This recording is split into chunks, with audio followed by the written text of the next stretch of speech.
Well, you guys guessed it.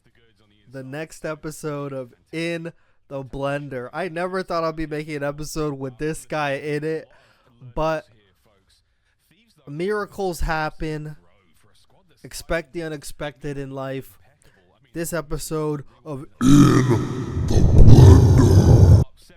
is for none other than Thomas Ernie Scrap. Let's watch number one. Let's watch number one and let's break down how he goes 6-19. 6-19, which is a crazy stat line. And I'm going to start off by saying, on a map like Hacienda, 6 kills isn't crazy if the map ends super fast, because it's a map with hills that have longer holds, and if you're on the hill and your teammates are pushed out, you're just not going to see that many interactions. But we're going to talk about some things that he did that could have resulted in some more kills and, you know, some improvements. I'm honestly thinking, so we're watching number one, just to clarify, watch number one. Try to watch number one. We've already watched the hardpoint game. We'll pay attention to the hardcore game when we need to. So right here, instantly, I just thought, I mean, I'm actually not going to look too much into this. So after his teammates started spawning in P2, he clearly predicted this, but he was like searching for the guy on the hill, which is kind of like useless because he's not going to be peeking up. He should have just kept hard aiming the whole way, but that one's a picky one because, like, you already saw him actually look at it. But from what I saw from Scrap on this map, I mean, I don't even think it was so much timings. I mean, like, there were some timing things, but he just looks like he doesn't have enough repetitions on this map. Like, seeing some of the things that he does, I mean, like, we'll even break it down. Like, compared to, like, a lot of other players, it looks like he's, like, so far behind on this map specifically. And I know they played in scrims, and I know they're behind in scrims actually as well. Like, I know, like, they're behind, so... So right now he was just like on the hill there. I don't really mind this one because he was like soaking time. I don't mind that one at all. He was actually soaking time, or trying to. And now I've spawned. Let's see what Mr. Thomas Ernie's doing. So I think he climbs up. Yeah. So like he climbs up there. He goes top secret. He's up top.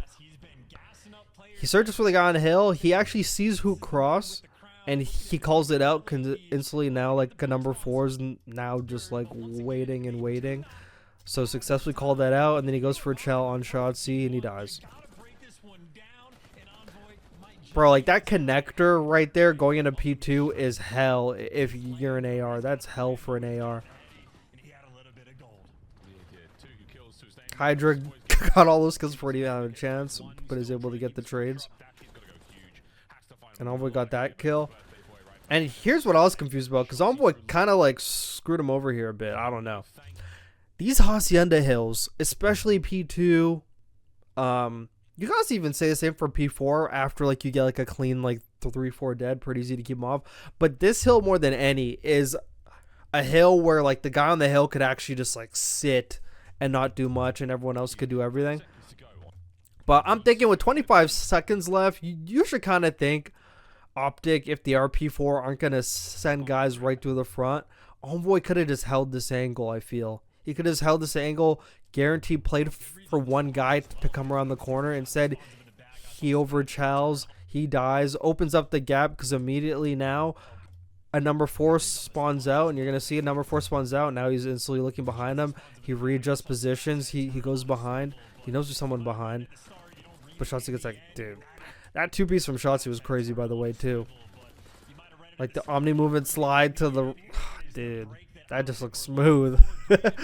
I can't even lie. Yeah, but Envoy kind of left him in a predicament after he died at the front. He was kind of like, whoa. But now going into P4 or P3, jeez. So he actually does get that kill. And then he slides for a chow. Shotzi gets him.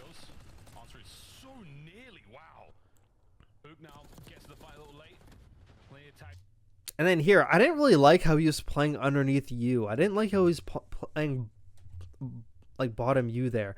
I'm thinking with the setup your team has, because I think Envoy's kind of expecting like the mini map in this game is so small, by the way.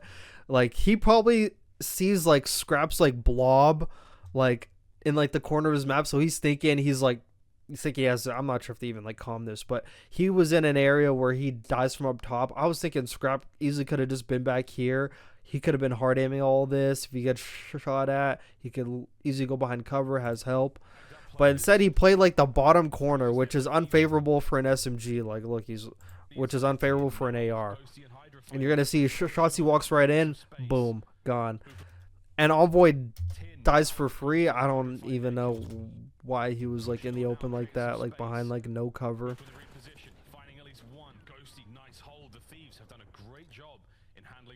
That could have been like a cleaner hole, because I think Optic breaks this. Or do they not? Either way, number one's in it and he dies on the hill. They probably could have secured that time a bit better. And now going into this P4, so this P4 actually kind of changed the whole game. Like this P4 and that scrap time on P2, like when Utsi got those 2 kills on P2, like usually I'm always like, you're going for 13 seconds, but that was a big 13 seconds, because that 13 seconds actually keeps like the game way closer here.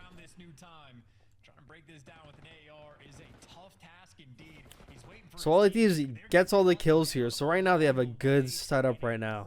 They have a good setup. They have P2. They have P2 completely covered. The reason why I don't like this corner from Ghosty, it is like a nice guaranteed corner, especially when they do come around. But if they come in this door, most of the people actually just knee slide. And the second they go behind this car, you're all of a sudden in like shambles. You're like, whoa. So we're gonna see what Scrap's doing. So we're mostly paying attention like to number one. I was just like calling out the Ghosty thing. So he was watching like the pinch, which is great. And then number 2 gets his kill on number 6, and 3 now moves from his spot up top and goes towards mid. And now the pinch that Scrap was just watching is now given up. Now 2 and 3 are kind of looking at the exact same thing, which completely ruins this setup. Like, this is where it went wrong, because Kenny getting this pinch right here and LA Thieves not getting this time and going up by potentially like 100 and some to 81. They probably don't get all 38 seconds, but probably at least get 30.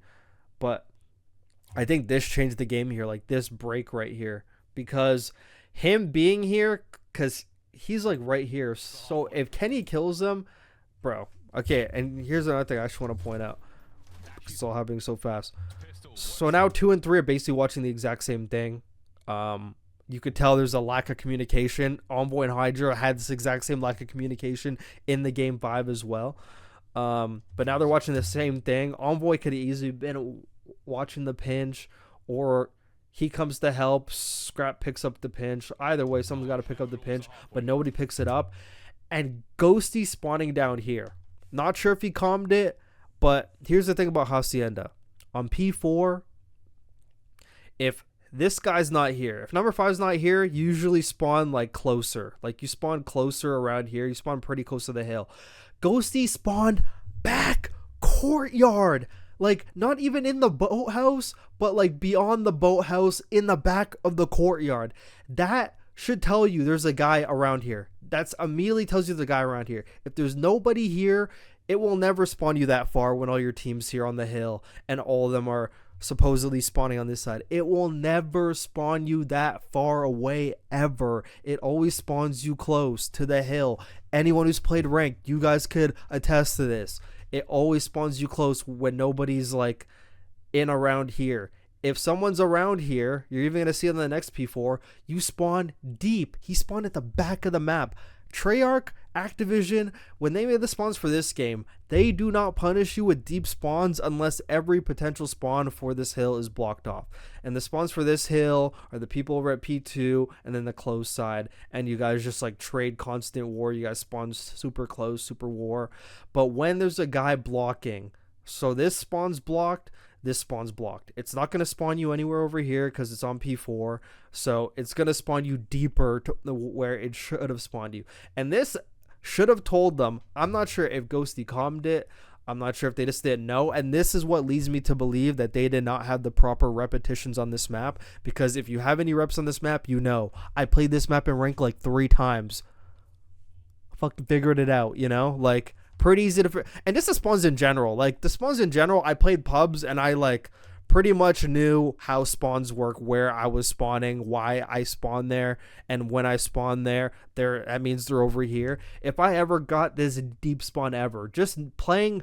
If you play this map in rank 3 times and it spawns you here every time, and then one time it spawns you deep, if you have any knowledge of the game, it tells you there's a guy around here because he's blocking the spawn point that you're supposed to be spawning at. So you're spawning deep. So either Ghosty didn't comment, or he just said, yeah, like I literally just spawned in the back and no one thought anything of it. But that should immediately told him to look at the pinch. But instead, he gets a free pinch, and that's what opens this whole thing up. So now he dies. He gets triple teamed. 3 is like in... 3's an absolute fucking Mars. He actually shouldn't even be there. Like, Envoy is just... I don't even know, bro. Like, they could just, like, all turtle, like, the hill. Like, he's watching mid. Boom, boom, boom, boom. Watch flank. He could come back and help by then. Number 4 is already back in it. Instead, Major collapsed to get the break. And this break was, like, the game changer of, like, this. Basically decided the map right there. Like, that break, I feel, was, like, so huge for momentum and just everything. Because, like, you should not be losing a P4 when you just got a 4 down and they respawn with a 4 down on you. And also another thing I want to point out, because we're focusing on Scrap, so we're focusing on number 1. My bad, I just got sidetracked to point that out because that's how Scrappy died. So I love this. Off spawn, they get 4 down. They know they're all gonna spawn there. He's blocking that, and now he's just waiting, and he's waiting for the mid push. He knows timings. After wall realizes, okay, they're not coming this way. I'm going on a pinch. I'm going on a pinch. Free kill on number 1, and it doesn't even matter because now it's on P1. You're basically getting like the P2 spawns early on P2, or you're basically getting the P2 spawns early on P4, my bad, which is great. And then look. So on this hill again. So all of them are deep. Notice number 5 pushes up. Deep spawn. That spawn blocked. Boom. Spawns you over there. If you ever spawn super far away from a hill, this is an alert to everybody who plays Black Ops 6. If it spawns you super far away from a hill, it means where your teammates are, there's an enemy around. It means there's an enemy somewhere in your vicinity. That's usually what it means when it spawns you super far out. So right there, Scrappy just walks so we're right at mid, and he actually dies from Dashy. Like, Dashy's underneath, and like Dashy hits like a backslide. Boom, just fuck pops him in the window. He also would have died from number 7 as well. And now, like, this one's like a small one. I just thought he was lost, because I know how I approach like this P1. If I don't know where they are, like if I like, he's right now, he's in like the underground U, like he's under U right now. He's like going through like the U hallway. When you don't see anyone in like your clear like vicinity, usually I like peek a left and then I peek a right. He just kind of like walked into the left and didn't even peek the right, and then he dies from the right, which I thought was kind of like a bit like newbie. Like I saw that death and I was like, hey, this guy like has not played this map as much as I thought he has. Like, and then right there he just gets spawn killed up top. I mean, this poor guy is just going through it. This poor number 1's going through it. Like, I'm actually watching the mini map most of the time. Now you're watching whatever. And now here Scrappy goes around the back and he's actually gonna chow this guy in the car, but then a hook actually gets him close. So can't really fault him for that. But dude, isn't it crazy to think 4 kills after all this time is insane. Just on P1 you should at least get like 2. You know, P1's so mixy. There's so many opportunities because people are hopping on hills, people are in the top hallways. On P2 rotation, like to get kills. The fact he only has 4 kills at this moment in time with an AR is insane to me. It's actually insane to me. But like, that's him like going right through underground. Okay, I actually guess I'll rewind this because we're trying to pay attention. So he goes like right through under, runs through. He knows Hook's there. He looks, hits a backslide, realizes 3 is getting into an interaction, so he's focus on that instead of anticipating another spawner. Can kind of fault him for that, kind of not at the same time. And now these like poor guys are literally just getting the horrible spawns, and they have like a task to try to break this, but almost impossible.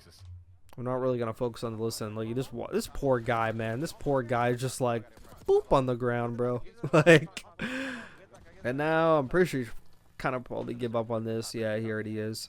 Now he's just like chilling, and he likes that push through. Holy cow.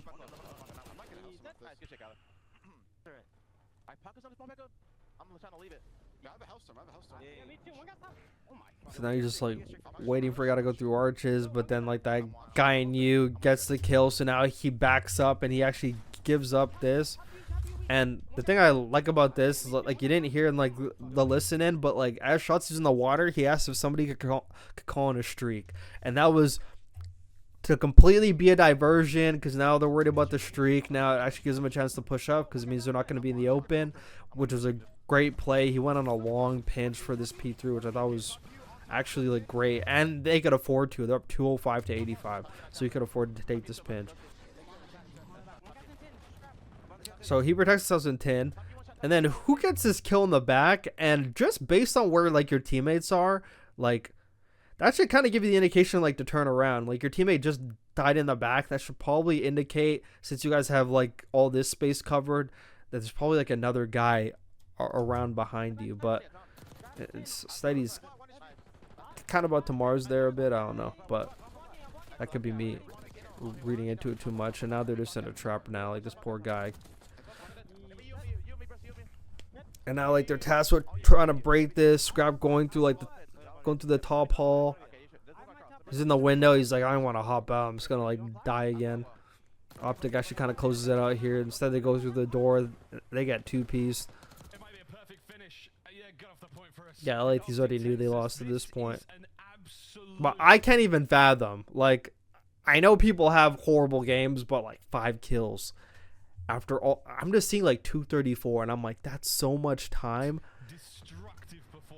Like, damn, like we're not even kill whoring, right? And they're just like walking at that point, just like walking into death every single time.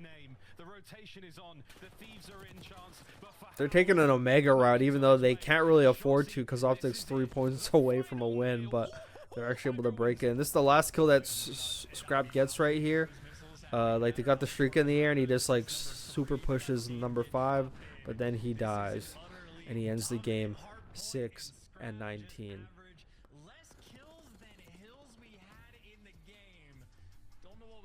And then Chance is hilarious. Scrap average less kills than hills we had in the game.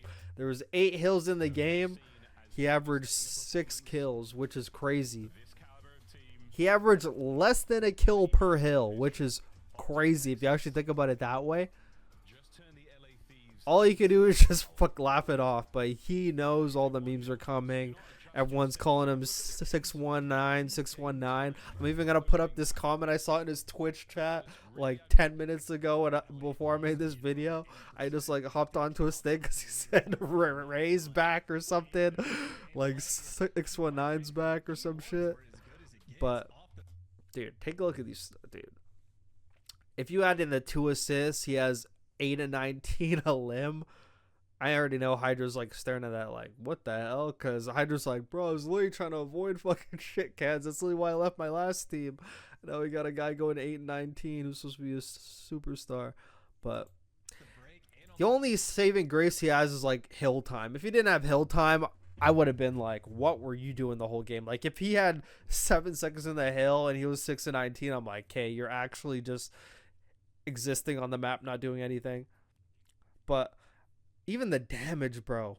This is the lowest damage in a hardpoint game in CDL history. Potentially, honestly, like in Call of Duty history. Like even like for the 4 and 23, I think he could have had more than 700 damage. He had to have. I think Zuma had more than so, even though like, they weren't even counting for damage back then. But I mean, this is the lowest damage in CDL history. This is the first time in CDL history that a person has ever gotten under 1,000 damage in a hardpoint game in CDL history. I believe so. But either way, needs to get the reps up on this map. Even if you're losing on this map, 6-19 is crazy. That's a 0. That's like a 0.29. It's not even an 0.3 because it's like one less. So it's probably like 0.28, 0.27, something like that. But yeah, never thought I'd be making an episode of Scrap in the blender, but here it was.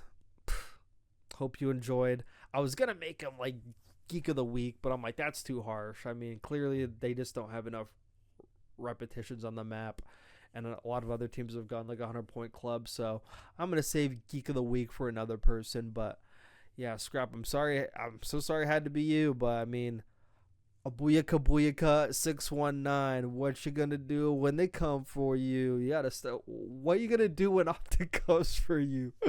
Oh my god. Olele, olele, andale. What you gonna do when they come for you? Booyaka 619. Booyaka. Bro, I didn't, dude. Bro, no, I'm so dumb. I'm actually so dumb. I just realized that it's actually 619. I just thought people were saying 619 because he had 6 kills. He actually went 619. Oh my god. I don't know how I've been staring at this number for how long, and I'm just like, now my brain's finally, holy cow. This guy actually is Rey Mysterio, bro. Holy cow.